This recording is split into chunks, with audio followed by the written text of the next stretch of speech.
Olá, pessoal, bem-vindos a mais um AGCast. Hoje vamos falar de um tema muito importante, educação financeira.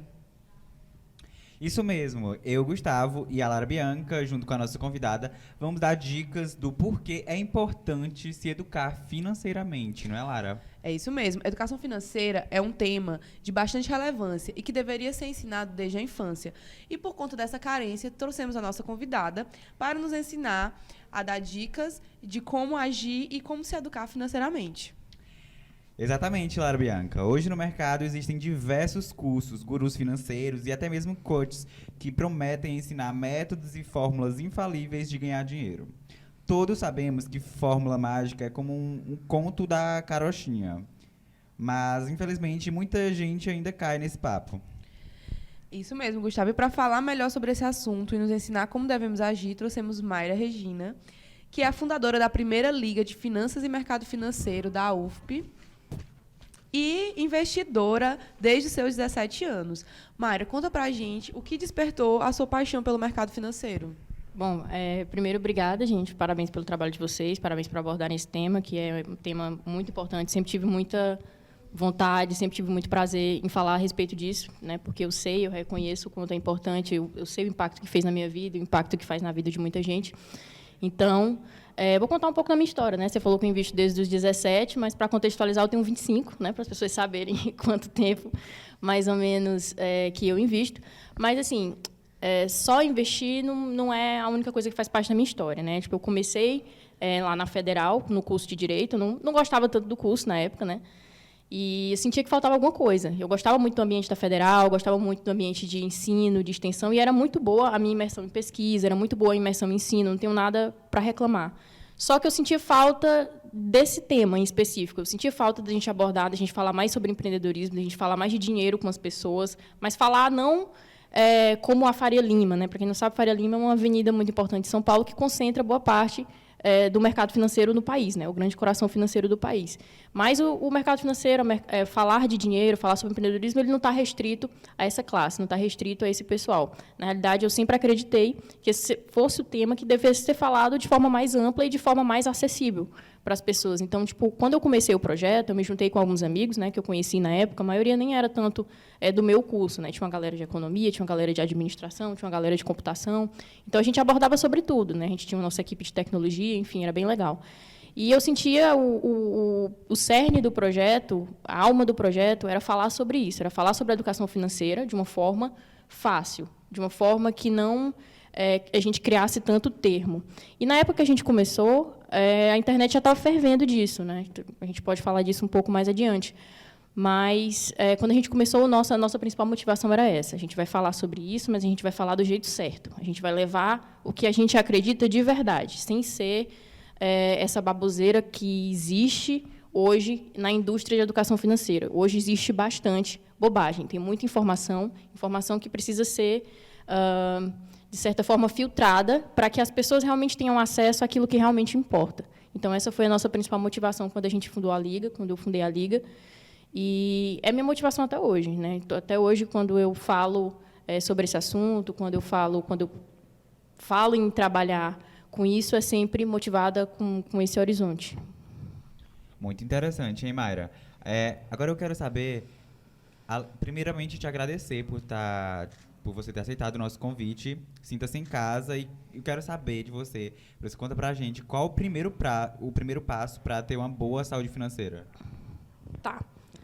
O primeiro passo para você ter uma boa saúde financeira, eu nem gosto tanto de falar em passos, assim, porque dá a ideia de que isso é uma coisa que tem uma receita, né? E eu não acredito muito nisso. Na realidade, você se organizar financeiramente é algo muito particular. Não é uma coisa que eu vou fazer e eu vou dizer, todo mundo, vamos seguir essa receita. Primeiro, a gente vai lá, cria uma reserva, faz isso, faz aquilo. Eu não acredito nisso. As coisas, elas são muito particulares. E eu acho que o primeiro lugar, mais importante ainda do que investir, é as pessoas aprenderem como elas podem ganhar mais. Porque não adianta a gente falar para um país que está cheio de pessoas que ganham um salário mínimo que não sobra para nada, que não dá para fazer nada, e falar para elas que elas têm que poupar e que elas têm que investir na bolsa. de forma irresponsável, mesmo sem saber, sem ter conhecimento suficiente para isso e sem dinheiro sobrando, né, que é o mais importante. O brasileiro hoje, né, especialmente no cenário que a gente vive, que é um cenário de inflação crescente, um cenário de taxa de juros crescente, é um cenário muito ruim, é um cenário que as finanças estão apertadas, que o dinheiro está apertado e que é complicado falar. Você tem que falar de investimento. Se você for falar de investimento para essas pessoas, você tem que contextualizar isso. Você tem que levar em conta essa realidade. Então, eu acho que até mais importante do que você ficar pensando em ação A ou B que está caindo, ficar acompanhando o mercado todo dia, ficar olhando o boleto, esse tipo de coisa, o mais importante é ensinar as pessoas o valor do trabalho, ensinar para elas o que é importante saber para se educar financeiramente, no sentido também de entender o panorama que a gente vive, o panorama da nossa economia, e saber como que a política afeta isso, por exemplo. Como é que ela pode fazer melhores escolhas para ter o melhor cenário possível. Então, eu acho que a educação financeira, para você começar, é o principal passo. Então, tipo, você, antes mesmo de pensar em investir, você tem um longo caminho para percorrer.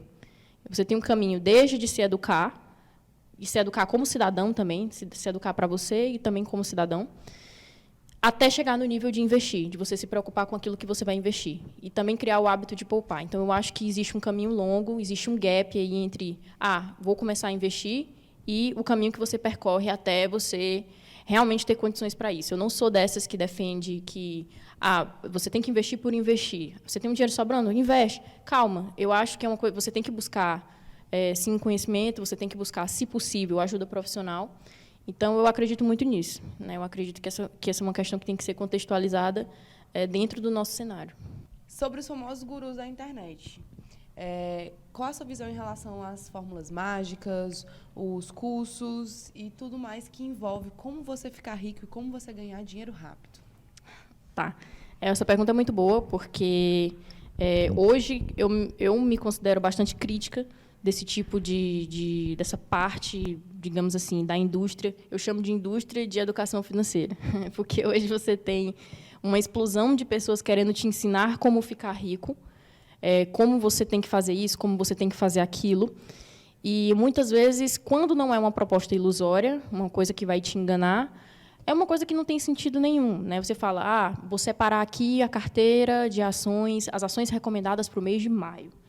Eu nem gosto muito desse tipo de abordagem, porque eu acho que isso cria uma ideia errada de como se investir seu próprio dinheiro. Fica parecendo para o leigo, para a pessoa que não conhece, que todo mês ela vai ter a ação A ou B para ela chegar lá e colocar o dinheiro dela. E não é bem assim, né? Quando você fala de enriquecer, você está falando, primeiramente, de trabalho, né? Ou trabalho ou empreendimento, algo do tipo. Primeiramente, em ganhar dinheiro. Segundo, em poupar, criar reserva. E terceiro, pensar em investir em algum ativo que te ajude a organizar a sua vida financeira e que te ajude a potencializar os seus ganhos, né? Então, eu sou muito dessa filosofia. Então, eu vejo, sim, essa indústria, para quem é leigo, tem que entrar com muita cautela, tem que olhar com muita cautela para quem você está escutando, né? Você tem que procurar realmente uma pessoa que te passe as informações corretas. Sem você tem que estar vacinado, digamos assim, para qualquer tipo ou de golpe ou de falsas esperanças mesmo. Assim. Você tem que estudar por conta própria, se for possível, ou procurar a ajuda de um profissional certificado, para te ajudar a fazer isso, para te ajudar a entrar nesse processo. Então, acredito que, para evitar cair em conversa de guru ou cair em conversa de coisa ilusória, você primeiro tem que buscar isso. Você tem que procurar os sinais desse tipo de coisa, né? A gente pode, inclusive, até falar depois, se vocês quiserem, sobre como é que a pessoa pode identificar, por exemplo, um golpe financeiro, né? Uma coisa assim, de que forma que ela pode identificar quando é um golpe, quando que não é, que é muito comum hoje em dia. Hoje em dia eu vejo mais gente caindo em golpe de coisa que não tem nada a ver, mexendo, sei lá, com opções binárias, com esquema de pirâmide, esse tipo de coisa, do que, de fato, dentro do mercado financeiro, de fato, ou investindo na Bolsa de Valores, ou investindo no programa de Tesouro Direto, né, ou em alguma modalidade de renda fixa, ou mesmo investindo numa empresa, né, investindo numa startup, enfim, investindo em um negócio diretamente, né, que não seja através de ações. Então, hoje tem mais gente caindo em golpe no Brasil, pode-se dizer assim, do que a gente, de fato, investindo o próprio dinheiro. Então, aproveitando esse gancho, fala para a gente os sinais de como reconhecer que você está caindo num golpe financeiro. Tá. Primeiro passo. Quando você for olhar para alguém que está te fazendo uma proposta, normalmente ela vai te fazer uma proposta que tem a ver com um ganho fixo. Ele vai dizer assim, Se você investir isso aqui na nossa empresa ou no nosso produto, você vai ter, sei lá, 10% de rentabilidade garantida. Primeiro que não existe isso, né? A gente não existe negócio de rentabilidade garantida. A renda variável, ela varia, como o próprio nome diz, varia no curto prazo e no longo também, né? Porque o mercado é cíclico. E a própria renda fixa, né? Eu tenho uma profissional de renda fixa muito boa, né? Da Nord, que é a Marília, que eu sigo. Ela só trata de renda fixa e ela, ela é excelente quando ela trata desse tema, e ela tem um livro que chama A Renda Fixa Não é Fixa, que de fato não é, né? Você tem marcação a mercado, você tem que olhar os juros futuros, enfim. Então, falar de rentabilidade garantida no mercado financeiro é sinal de roubada na certa. Isso aí é certeza. Primeiro ponto. Segundo, você vai olhar para aquilo que o cara está te oferecendo e você vai prestar atenção se aquilo tem um produto genuíno ou não. Normalmente não tem, porque o que eles fazem? Todo o produto daquele negócio, daquela empresa, normalmente ela é focada no recrutamento de novos membros. Então, você não tem um produto genuíno. Então, a ausência de um produto genuíno e o fato do negócio ser focado no recrutamento de novos membros é mais um sinal, né? Então, a gente tem aí, pelo menos, 3 sinais muito claros. Uma coisa muito comum, que não necessariamente acontece, mas que é muito comum, normalmente eles usam aquele marketing de ostentação, sabe? Aquele marketing de... estou aqui, o cara aparece num carrão, numa mansão, dizendo, olha, que isso aqui era a minha vida antes, isso aqui era a minha vida depois. Isso aí é mais óbvio, né, da gente perceber. Mas, se eu fosse escolher uns sinais, eu escolheria especialmente esses três que eu falei. De não ter um produto genuíno, de ser focado em recrutamento de novos membros, né, no negócio não ter um produto de verdade, não ter um serviço de verdade, não oferecer um serviço, não oferecer nada. Ela é simplesmente focada no recrutamento de novos membros, porque o recrutamento de novos membros vai trazendo mais dinheiro e aí vai enriquecendo quem está no topo da pirâmide, né? Não quem está embaixo. Então, esses são os principais sinais que você pode ficar atento para perceber, diferenciar ali se você está caindo num golpe ou se você está... Enfim, até porque, para você investir de verdade, você sabe que, sei lá, você cria uma conta no corretora de valores, você tem que criar, né, ou vai investir através do seu banco. E aí você sabe exatamente onde investir. Se for em ações, você vai comprar ações na bolsa. Se for comprar um título de renda fixa, você vai lá na corretora, né, através do programa do Tesouro Direto, você vai lá e compra títulos. CDB do banco, você vai lá e compra o CDB do banco. Então, você tem que conhecer também os produtos financeiros para você saber onde e como você pode consumi-los, onde e como você pode comprá-los, né? Você sabe que você não vai ter que investir em negócio de qualquer cara que chega para você oferecendo algo que supostamente existe, mas na realidade não existe, com rentabilidade garantida. Não existe rentabilidade garantida no mercado financeiro. É muito complicado a gente falar sobre isso. Então, esses são os principais sinais. Eu acredito que, se você está ciente desse panorama, acho que dificilmente você cai num golpe relacionado a isso. Mayra, fala pra gente por que atualmente se fala tanto em investimento. Como que esse assunto virou algo tão pautado ao longo do tempo? Levando em consideração que anos atrás, tipo 5, 10 anos atrás, era um assunto bem pouco falado. Então, essa pergunta é muito boa, porque a gente não vai falar só de investimento, a gente fala um pouco de história, né? História do Brasil. O Brasil viveu um momento de hiperinflação, né, lá nos anos 80, e aí veio o Plano Real, estabilizou a moeda, a inflação ficou sob controle, veio o tripé macroeconômico, veio todas essas reformas que foram muito importantes, né? Veio o início dos anos 2000, o boom das commodities, e tudo isso foi muito importante, né? Antigamente, se você perguntar para sua avó qual é o melhor investimento, ela vai dizer que é comprar um terreno, por exemplo, entendeu? Então, tipo, gente mais velha normalmente tem muito essa visão. Uma coisa interessante, né? Uma coisa que aproximou o investidor pessoa física, né? Porque antigamente ficava muito restrito em algumas corretoras, em alguns bancos. O Brasil também é um país cujo cenário, quando a gente fala de crédito, por exemplo, o crédito é extremamente concentrado na mão de alguns bancos. Para vocês terem noção, o crédito imobiliário no Brasil, mais da metade está concentrado nas mãos da Caixa Econômica, né? A Caixa Econômica concentra boa parte desse crédito imobiliário. Então, a gente está falando de um país que teve um período de estabilidade econômica muito grande, né? Que depois vieram as reformas que ajudaram a estabilizar a moeda, e a gente também está falando de um país que sempre teve concentração bancária, né? E também, há uns anos atrás, tinha um nível de desbancarização muito alto, né? Ou seja, pessoas desbancarizadas, pessoas que não tinham acesso aos serviços bancários comuns. Então, a gente tinha esse país, né? No início dos anos 2000, né, o governo criou um programa, acho que foi em 2002, criou um programa que é o Programa do Tesouro Direto. O que é o Programa do Tesouro Direto?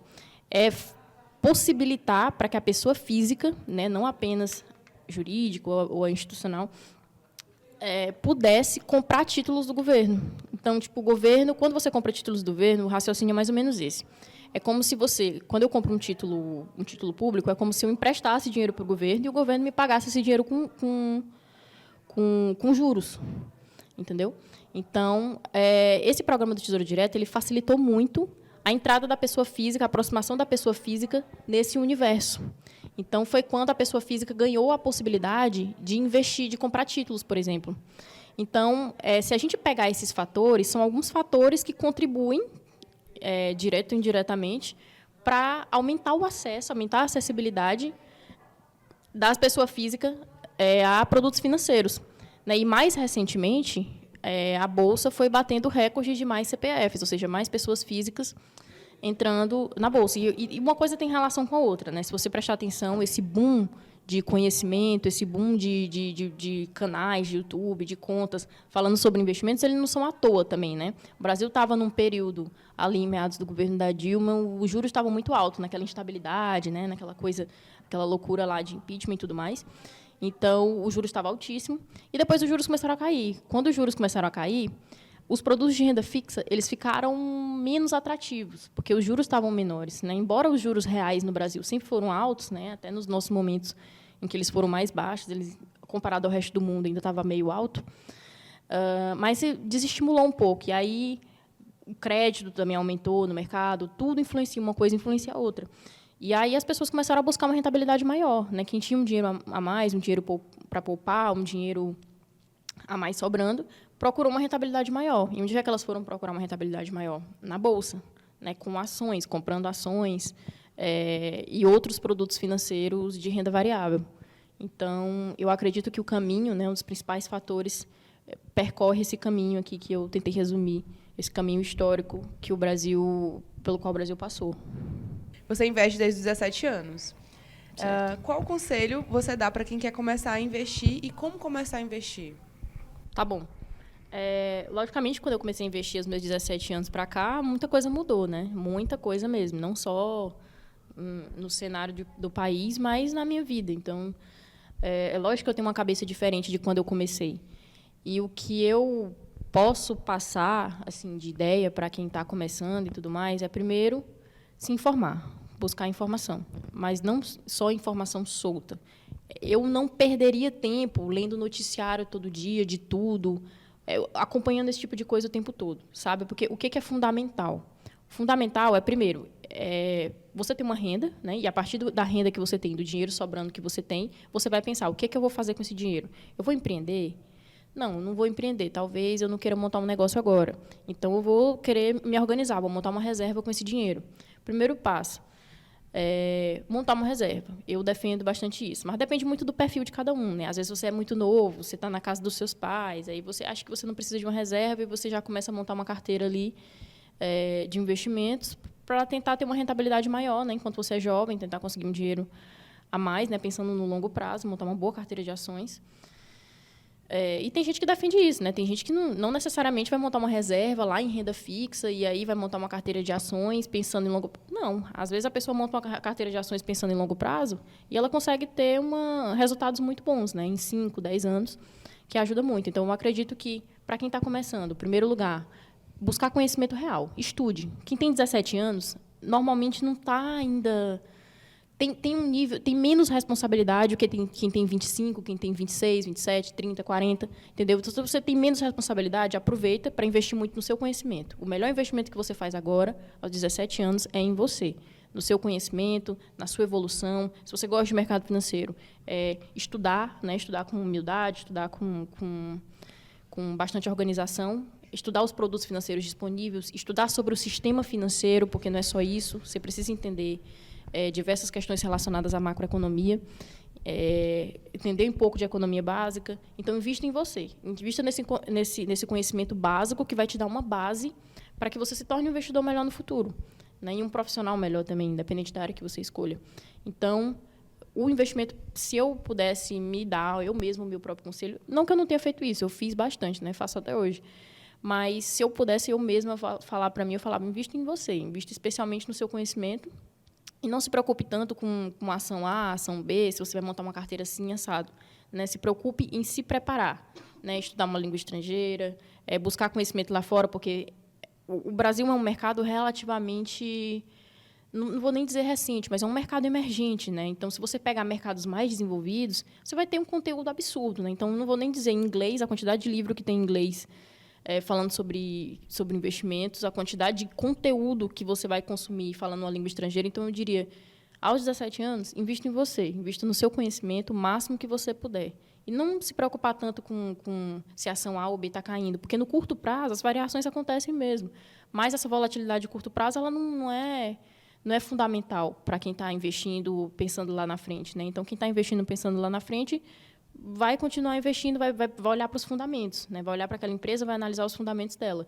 Então, para quem é muito jovem, o começo de tudo é você montar a sua base, se preparar, olhe para você, ainda que você tenha dinheiro, mantenha esse dinheiro guardado, pode ser num título de renda fixa mesmo, um pós-fixado, né? tipo Tesouro Selic, e invista em você. Invista em você, o máximo que puder. Então, resumindo a sua fala, é necessário investir em conhecimento, seja cursos, livros, para entender e aprender a lidar com o dinheiro, né, Mayra? Sempre. Com certeza. Que massa, é muito bom saber disso. Pegaram um conselho, né, gente? Mas fala pra gente, quais os principais desafios para quem está começando a investir? Eu acho que o principal desafio consiste, pelo menos no caso do brasileiro, primeiro, fazer o dinheiro sobrar. O brasileiro não poupa. O brasileiro é um gastador nato. Né? Tipo, se a gente for olhar, o nível de endividamento da nossa população é altíssimo. Eu não sei, eu nunca procurei um dado para comparar país por país, né? Mas eu imagino que seja um dos maiores assim, do mundo, assim, dos países emergentes, deve ser um dos maiores. Então, o nível de endividamento da nossa população é absurdo. Então, assim, o dinheiro normalmente não sobra. E também não vou falar nem da questão do desemprego, né, que está em 2 dígitos. O desemprego está em 2 dígitos, então tipo, tem muita gente que não está tendo uma renda. Tem muita gente que ganha, mas ganha muito pouco, por exemplo. É difícil você falar. É um desafio. Muitas vezes, o que a gente tem de conteúdo de investimento, por mais que tente, mas não dialoga com pessoas que ganham 1 salário mínimo, 2 salários mínimos, 3 salários mínimos, entendeu? Então, é um desafio falar de educação financeira com essas pessoas. Um desafio muito grande, né? Até porque, por exemplo, não é a minha realidade. Não é a realidade de muitas das pessoas que estão falando desse assunto. Entendeu? Então, tipo, é complicado a gente falar a respeito disso, mas eu acredito que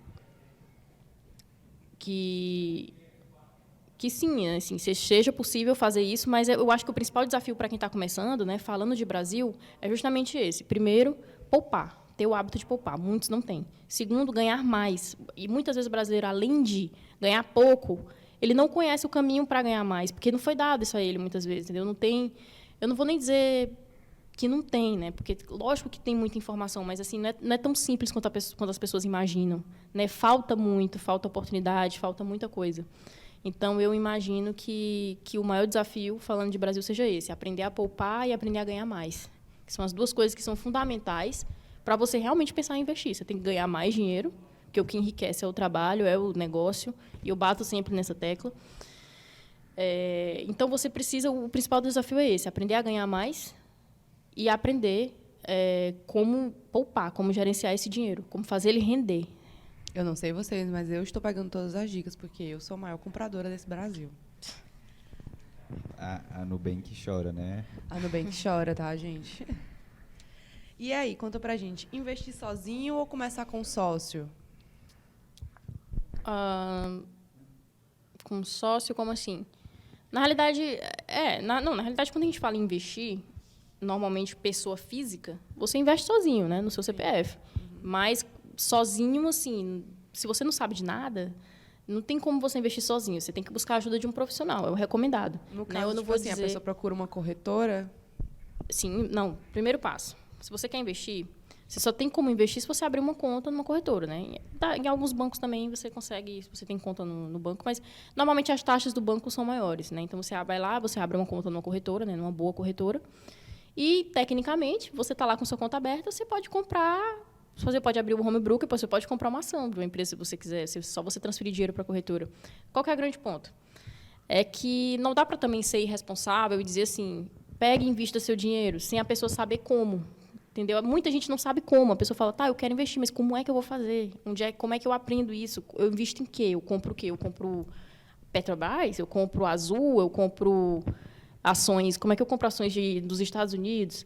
Então, assim, você tem que conhecer os produtos financeiros. E, se você não conhece, você precisa de ajuda profissional. Pode ser um consultor financeiro que te ajude, que te diga, olha, para o seu perfil, o consultor, o que é que ele vai fazer? Ele vai olhar para você, vai conversar com você e vai dizer assim, ok, eu sou estudante, quero fazer um intercâmbio, eu estagio, ganho um pouco no meu estágio. Ele vai bolar todo um plano baseado na sua realidade. Né? Por isso que a gente falou no começo que, quando a gente fala de planejamento financeiro, a gente fala de algo que é muito particular, né, de cada um. Então, se você não tem como, se você não sabe como investir, você tem que procurar ajuda profissional. É o recomendado. Eu não digo para ninguém, só pega e investe. Não, você não pode fazer isso, porque senão a pessoa vai pegar uma dica de qualquer na internet, ou de um guru, vai tentar copiar a carteira de um fundo, por exemplo. Já vi isso acontecer, tentar copiar uma carteira institucional, tentar copiar a carteira de outra pessoa. Isso é muito arriscado, porque, se você não sabe o que está fazendo, aquela pessoa ela não vai te contar quando ela vender, quando ela fazer um rebalanceamento da carteira dela. Ela não vai te contar. Então, como é que você vai fazer? Então, você pode ter um prejuízo grande se você não souber como gerenciar isso. Né? Então, não dá para ser irresponsável e dizer, olha, vai lá, investe. Não. A pessoa, se ela não tiver conhecimento, ela tem que buscar ajuda profissional. Existe a opção também dela investir num fundo de investimento, né, com um bom gestor, e aí ela aprende a escolher um bom fundo, né, acompanha um bom gestor e tudo, e consegue investir. Ela pode comprar índice. Existem milhões de possibilidades para quem quer investir. As possibilidades existem. Mas, primeiro, o básico. Você tem que conhecer o básico, você tem que saber quais são suas opções. E, por outro lado, se você não tiver nem tempo para isso, né, às vezes você é um profissional, você não é obrigado a saber tudo a respeito do assunto, né? Você busca ajuda financeira, você busca a ajuda de um profissional. Ok. Mayra, sobre empreendimento digital, vendas pela internet, redes sociais, que atualmente é uma das principais ferramentas de vendas, as redes sociais, né? Instagram. Como funciona o empreendimento digital? Quais as diferenças do empreendimento digital em relação ao empreendimento que não seja digital, que é não virtual? Tá. Sobre esse assunto, eu já tive uma lojinha virtual pequena, né? Era uma loja de livros. E também já fui sócia, já ajudei em outros negócios online, né? Tipo, loja de roupa. Trabalhei numa empresa de tecnologia também, né? Então, que também está relacionada bastante a isso. Mas eu acho que, embora eu não seja especialista em negócios digitais, mas eu acredito que seja um ambiente extremamente fértil, assim, porque as pessoas estão o tempo todo nos seus telefones celulares e elas passam um dia ali. Então, elas estão comprando, elas estão consumindo conteúdo. Então, é lógico que, se a gente for falar de empreendimento digital, tem muito, não vou nem dizer potencial. A gente falava de potencial dos negócios digitais, era no início dos anos 2000, né, quando a coisa estava muito verde. Né? Hoje em dia, você já tem uma explosão enorme. Né? O negócio que não é digital hoje, ele praticamente não existe. Né? A pandemia está aí para mostrar que quem não tinha um negócio digital, quem não tinha um canal de vendas online, sofreu muito. Né? Pode ter até, inclusive, fechado as portas por não ter esse canal de vendas que garantisse uma renda no online. Então, para falar de negócio digital, é basicamente isso. É um negócio que também não... Muita gente... Existe uma discussão, né, sobre será que a bolha do digital está furando, alguma coisa assim. Eu acompanho, né, muita gente que entende muito mais do que eu sobre esse assunto, mas eu não acredito que... Tem um profissional de marketing digital, né, o Ícaro, ele fala bastante sobre isso, né, que na internet tem dinheiro para colher com pá.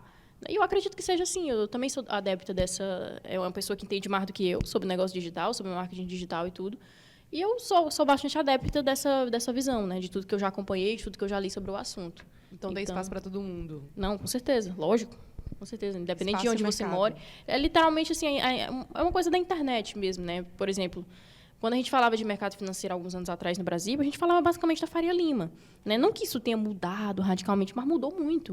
Descentralizou, né? Descentralizou bastante. Eu tinha um colega que ele era de Oeiras e ele trabalhava para a XP, lá de Oeiras. Quem entendeu? não sabe, a XP é uma corretora. A XP a XP Investimentos, né? Que é uma grande corretora. Ele trabalhava para a XP, tudo bem, era na área de tecnologia, né? Não era na área de finanças. Né? Eu tinha um outro amigo que trabalhava de longe também, trabalhava no Santander. Então, assim, tipo, a internet ela aproximou isso, né? Tipo, ela descentralizou as coisas. Então, quando eu falo, por exemplo, de mercado financeiro, hoje eu não falo mais só da Faria Lima, não mesmo. Hoje eu já falo, qualquer pessoa de qualquer lugar do Brasil pode trabalhar com o mercado financeiro da sua casa. Não tem necessidade de você estar no lugar físico, né? Um outro função, talvez exija uma presença física maior, mas hoje em dia não praticamente indispensável. Que massa, muito bom saber disso. E, para finalizar, a gente gostaria que você deixasse sua mensagem para quem quer investir, para quem quer empreender, para quem quer guardar dinheiro, ou simplesmente alguém que quer ter uma boa saúde financeira. Deixa uma mensagem, um conselho. Pronto. Então, eu vou falar, né, pensando em Brasil estatisticamente. Primeiro, se você é uma pessoa endividada, a primeira coisa que você tem que fazer, focar em pagar suas dívidas. Você vai ter que arrumar um jeito. Você pode ir até o banco e negociar, né? Existe uma resolução do Banco Central, inclusive, que você pode mudar, fazer a portabilidade da sua dívida, né? Se a sua portabilidade da sua dívida está no banco, você pode mudar para outro banco, se esse outro banco te oferecer condições de juros melhores.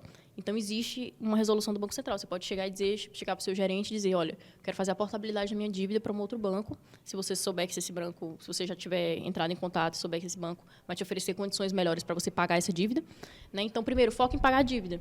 Faça isso. Sente para negociar a sua dívida, anote tudo e foque em pagar a dívida. É o primeiro ponto, né? Falando de Brasil, porque eu imagino que muita gente tenha dívidas.